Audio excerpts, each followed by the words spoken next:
പൊന്നാനി കപ്പൽ നിർമ്മാണ കേന്ദ്രം അടുത്ത മാസത്തോടെ പ്രവർത്തന സജ്ജമാകും. പൊന്നാനിയിൽ നിർമ്മിക്കുന്ന ആദ്യ യാനം 2027 ഡിസംബറിൽ പുറത്തിറങ്ങും. തുറമുഖത്തെ 29 ഏക്കറിൽ ഹൈദരാബാദ് ആസ്ഥാനമായ ട്രാവൻകൂർ പ്രിസിഷൻ കമ്പോണൻസ് കമ്പനിയാണ് കപ്പൽ നിർമ്മാണ കേന്ദ്രം തുടങ്ങാൻ സംസ്ഥാന സർക്കാരുമായി കരാർ ഒപ്പിട്ടത്.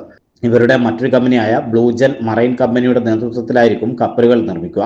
നിലവിൽ 200 കോടി രൂപ ചെലവ് വരുന്ന 2 ഇലക്ട്രിക് ഡഗ് ബോട്ടിന്റെ നിർമ്മാണ കരാർ ലഭിച്ചതായി കമ്പനി അധികൃതർ അറിയിച്ചു.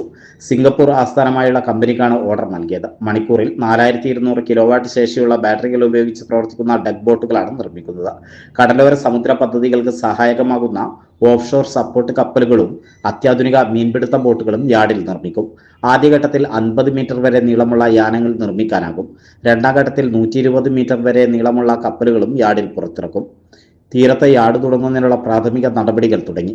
പൊതു സ്വകാര്യ പങ്കാളിത്തത്തോടെയുള്ള കപ്പൽ നിർമ്മാണ കേന്ദ്രമാണിത്. തൊഴിൽ സാധ്യതകൾക്കും അനുബന്ധ വികസനങ്ങൾക്കുമപ്പുറം സംസ്ഥാന സർക്കാരിന് ഓരോ വർഷവും 1.5 കോടി രൂപ വീതം കപ്പൽ നിർമ്മാണ കമ്പനി നൽകണമെന്നാണ് പ്രധാന വ്യവസ്ഥ.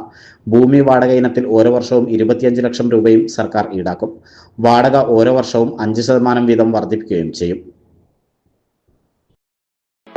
ആഘോഷങ്ങൾ വരവായി. നിങ്ങളുടെ ഓരോ ആഘോഷങ്ങളെയും ആഹ്ലാദകരമാക്കാൻ തിരൂരിന്റെ സ്റ്റൈൽ ഹബ്ബായ സൻഹ ഫാഷനും ഒരുങ്ങിക്കഴിഞ്ഞു.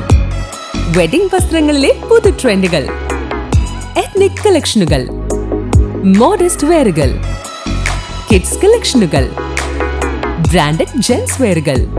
സ്വാഗതം സൻഹയുടെ ഈ ഫാഷൻ വിസ്മയങ്ങളിലേക്ക്. ഈ ആഘോഷകാലം സൻഹയ്ക്കൊപ്പം ആവട്ടെ. സൻഹ ഫാഷൻ, തിരൂർ.